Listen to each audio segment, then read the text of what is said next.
Olá, meus amigos, estamos de volta para mais um capítulo. Vamos fazer a leitura do livro Responsabilidade de Joana de Ângeles. Hoje, capítulo 14. Ergue-te e caminha. Mensagem do Evangelho de João: Não vos deixarei órfãos, eu voltarei a vós. Mergulhado no corpo, sobre as bênçãos da reencarnação, todos os espíritos experimentam os limites e as vicissitudes da matéria. Impositivos da circunstância, necessidades orgânicas, aspirações que resultam de condicionamentos psicossociais, exigências de aparelhagem física, levam, não raro, a compromissos graves, nos quais malogram programas bem elaborados e comportamentos adredes estabelecidos.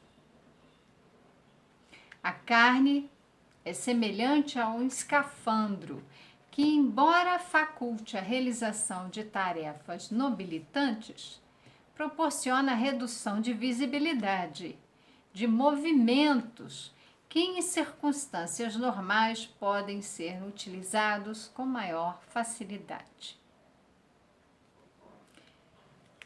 Então, vamos fazer um comentário aqui, porque ela fala mergulhados. É interessante porque também ela vai usar o escafandro. Escafandro é aquele equipamento que a gente respira embaixo d'água. Então, nós mergulhamos no corpo físico. Quando regressamos ao plano terreno, ao plano material, encarnando, nós temos, enquanto espíritos que somos, né, nós, quando eu falo nós, estou falando o ser espiritual.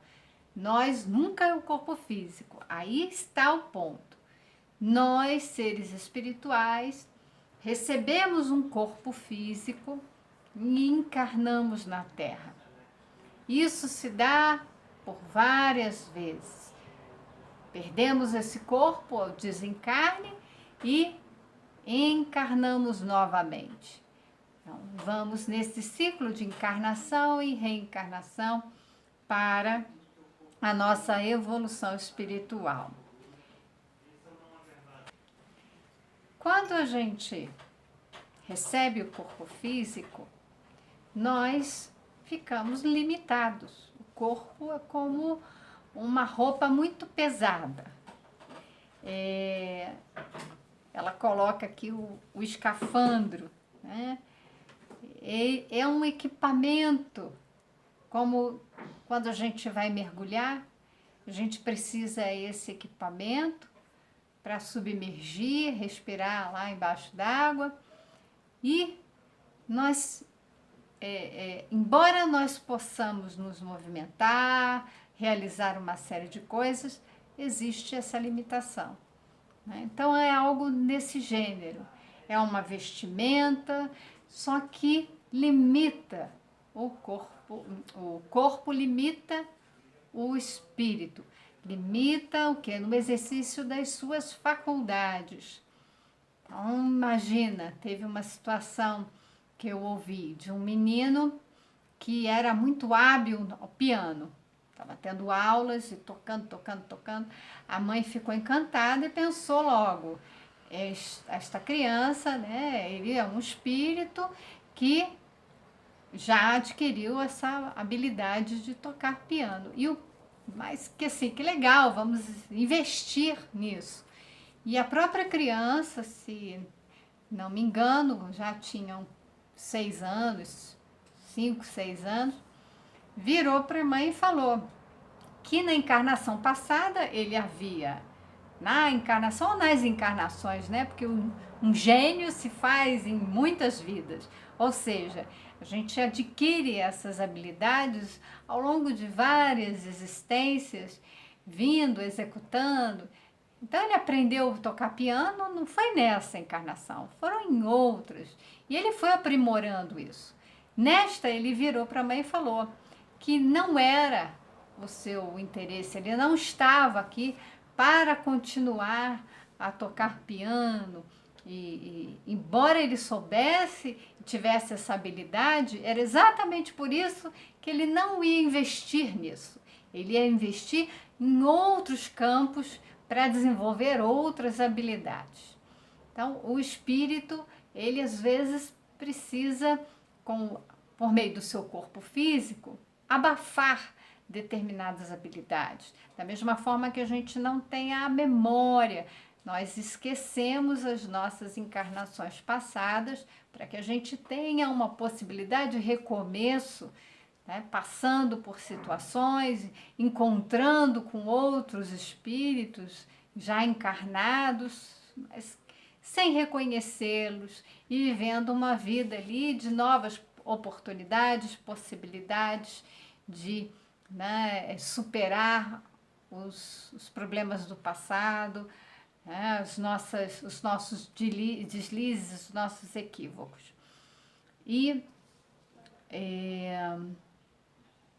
então ela coloca, né, que muitas vezes quando nós encarnamos, nós, como a gente não lembra,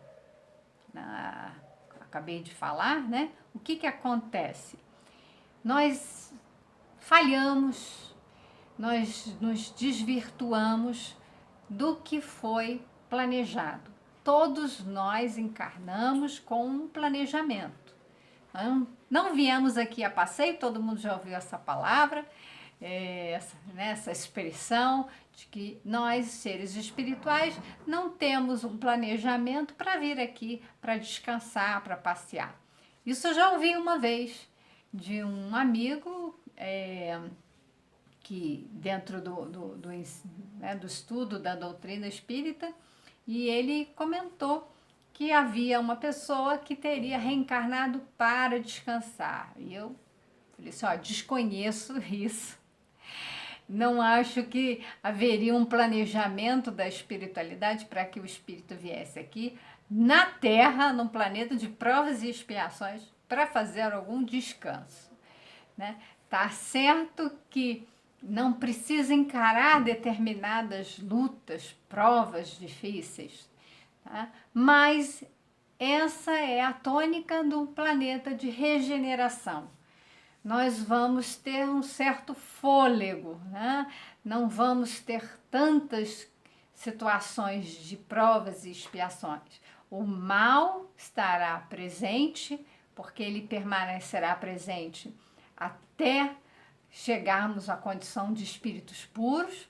Então é o egoísmo, faz parte, né? O ismo, aí separando, mas o ego ele faz parte do ser que reencarna.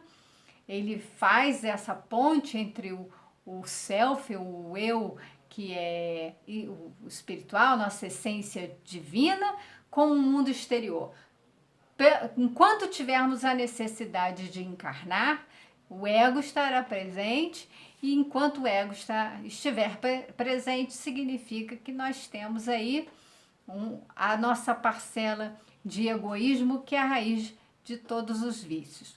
Quando chegarmos à condição de espíritos puros, não precisaremos mais reencarnar, de modo que não haveria mais o egoísmo, né? Não haveria mais o mal em nós, porque o mal, na verdade, não é criação divina. O mal é um produto nosso, das nossas relações, do nosso egoísmo. Então, o que acontece? Temos um planejamento, nós viemos aqui para evoluir. Isso é certo. Todos nós viemos aqui para evoluir. Não se faz todo um planejamento, porque dá um trabalho danado, para que a gente possa encarnar, em que família, em que condições, o que se vai fazer. Tudo isso está lá. Isso vai ser mudado, né, de acordo com o nosso livre-arbítrio. Então, não é um destino, nós estamos destinados, o destino ele existe nesse sentido. Nós estamos destinados à felicidade. Nosso destino, né, reta final ali, onde nós vamos chegar, é no estado de espírito puro, felizes, em paz, né, na paz de consciência. Mas, ao longo dessa jornada de evolução, nós usamos do livre-arbítrio, nós mudamos as rotas, nós decidimos por outras tarefas e alteramos o nosso planejamento espiritual. Então, é por isso que ela alerta que muitas vezes os nossos programas bem elaborados, né, e eles são não são executados. Nós fracassamos na condução desse planejamento. Então, a carne, ela é limitante, como eu falei, né? Então, ela fala que nós... Então, ao mesmo tempo, as paixões ancestrais ainda não superadas ressurgem, a princípio, como anseios, para depois se tornarem labaredas crepitantes, devoradoras, alucinando e fazendo sofrer quem lhe padece a injunção. Então, nós temos as paixões ancestrais. Então, além do corpo ser limitante, além de nós termos essa bagagem, temos um planejamento espiritual, nós, quando encarnamos, nós trazemos, a gente vai chamar de temperamentos. Nós temos as nossas características. Nós vamos apresentar igual um menino que toca piano, as nossas habilidades, as nossas competências, nós temos traços de caráter, por isso a educação logo no início da gestação, já podemos educar ali a gestante e o bebê, o corpo está sendo formado, mas ali já tem um espírito conectado, já podemos emitir vibrações de amor. Fazendo o trabalho com as gestantes é muito interessante, porque esses bebês, eles nascem muito mais tranquilos e alguns, como a gente tem relato de alguns casos, não fazem aquela cólica dos 3 primeiros meses, né? Que é muito comum nos bebês, porque eles estão ali se ajustando o funcionamento do organismo, do estômago, do intestino. É muito interessante porque quando a gente faz o trabalho com gestantes, existe a evangelização e existe o trabalho de orientação de pais, né, o trabalho da parentalidade com as gestantes, e eu trabalhei muitos anos com as gestantes. É muito interessante porque nesse acolhimento, tranquilizando a futura mamãe, nós temos ali a vibração, a influência no espírito reencarnante. E porque nós vamos sofrer, nós trazemos a nossa bagagem, nós temos o nosso temperamento, vamos sofrer ali de uma forma boa, né, a educação, os efeitos de uma educação moral e também intelectual, mas temos as paixões, como ela coloca, que a gente traz, de muito chão aí percorrido, né? As paixões, elas estão ali naquela energia que percorreu o reino animal e trazemos por conta dos nossos desejos, dos nossos ímpetos, né?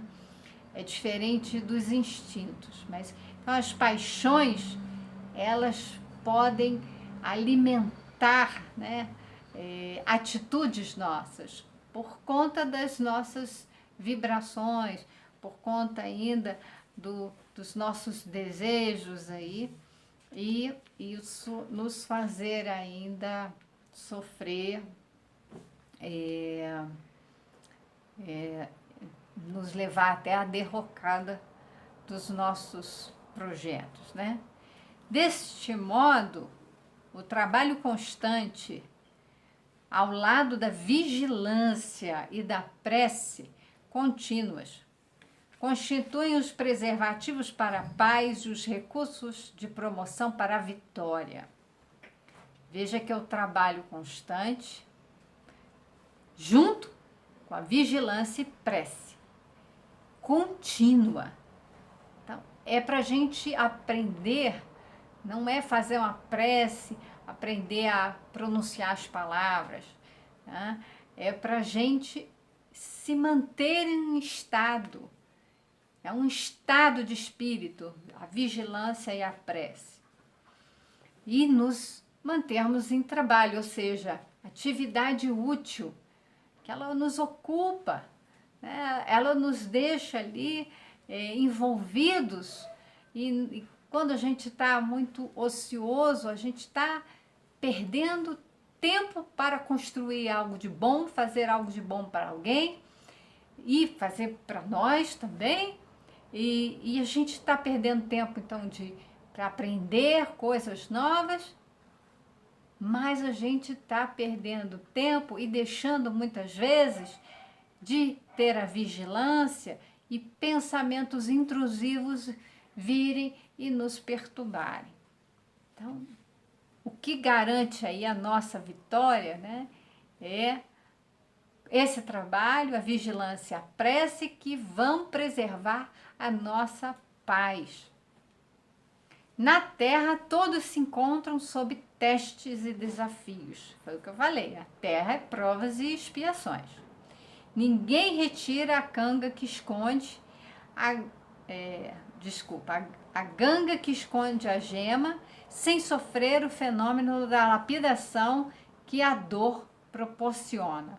Tá? Ela faz uma comparação com a pedra, ela precisa ser burilada, ela precisa ser lapidada para ter um valor. Nós vamos passar por esse mecanismo de lapidação, né? O sofrimento, ele faz parte, né?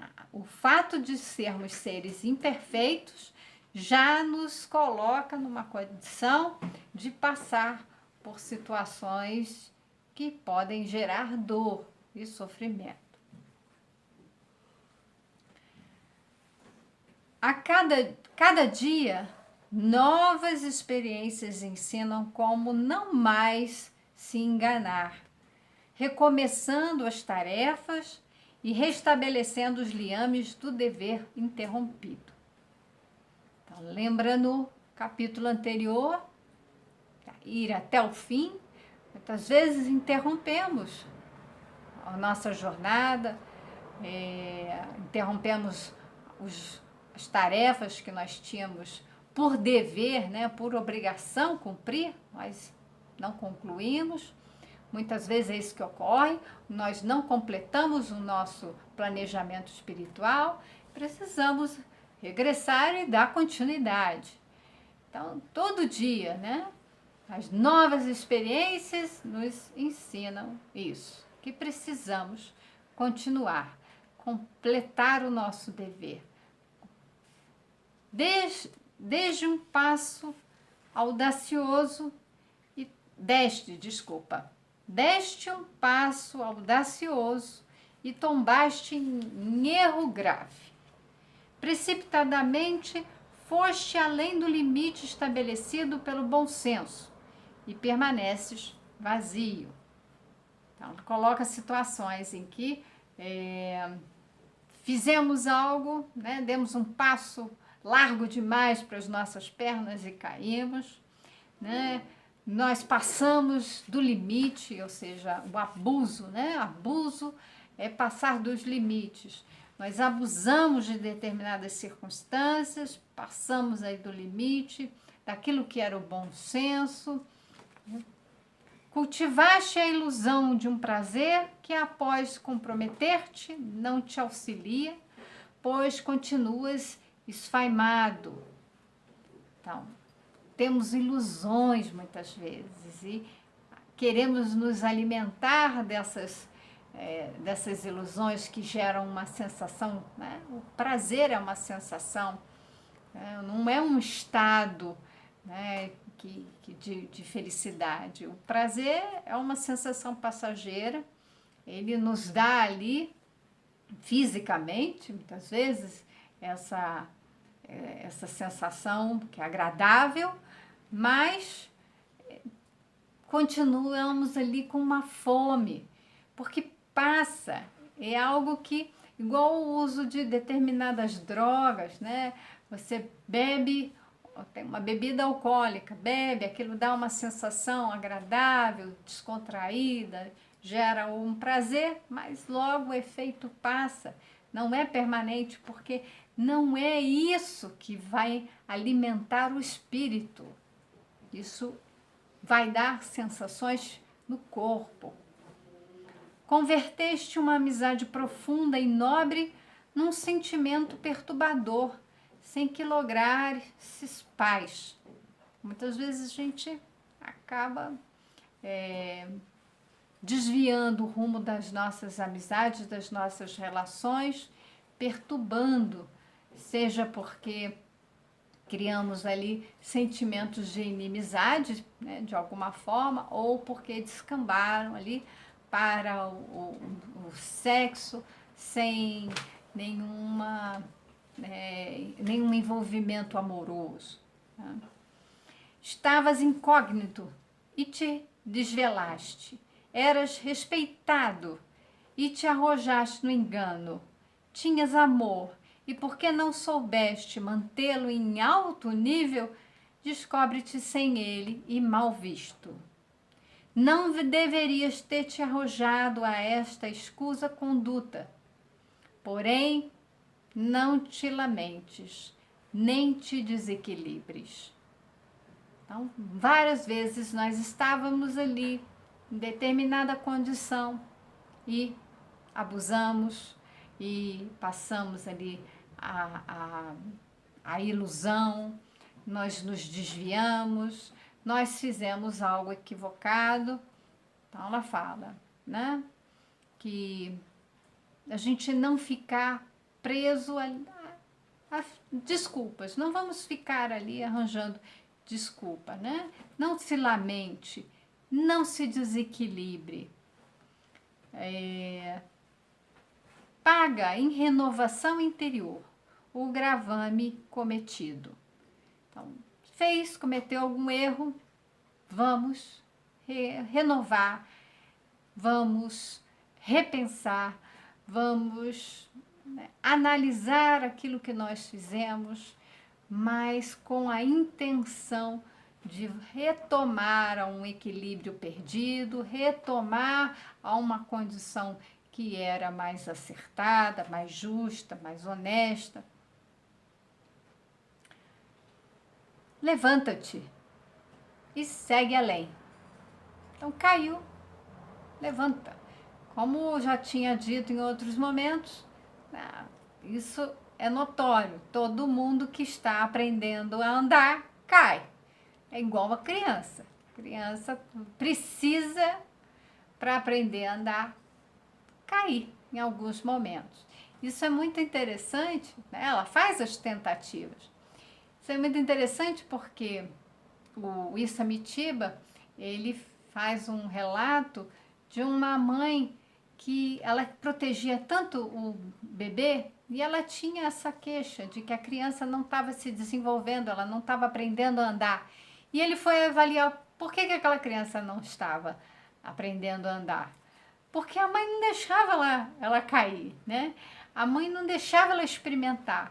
A mãe ficava com tanto medo da criança levantar para andar e pegar um brinquedinho, que ela dava o brinquedinho na mão da criança. Não deixava. A criança não precisava levantar. Ela não tinha essa necessidade, porque tudo era dado na mão dela.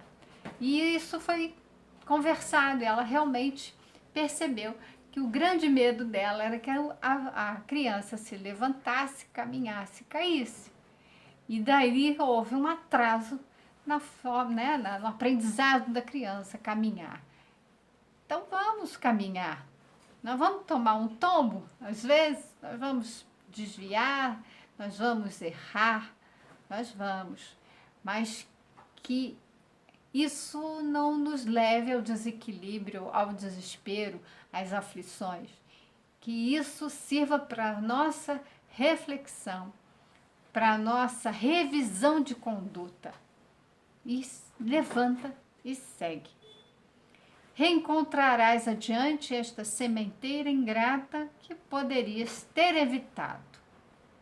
Recolhe os espinhos, resgata com alegria e te sentirás bem. Não somes a queda novas tombadas. Ergue-te e caminha. Então, a gente vai levantar, vai caminhar, e o que ela vai falar? Nós vamos encontrar de novo aquilo que nos fez cair. Você já não aprendeu? O cometer o mesmo erro, né? Vamos cometer erros novos, mas cometer erros velhos, aí já fica mais difícil. Então, vamos encontrar ali aquilo que nos desviou do caminho, aquilo que nos fez tombar.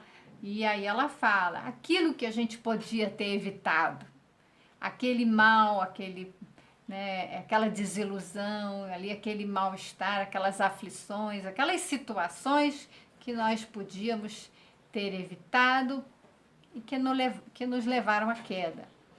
Então, nesse momento, nós já sabemos, não vamos mais cair ali nesse erro.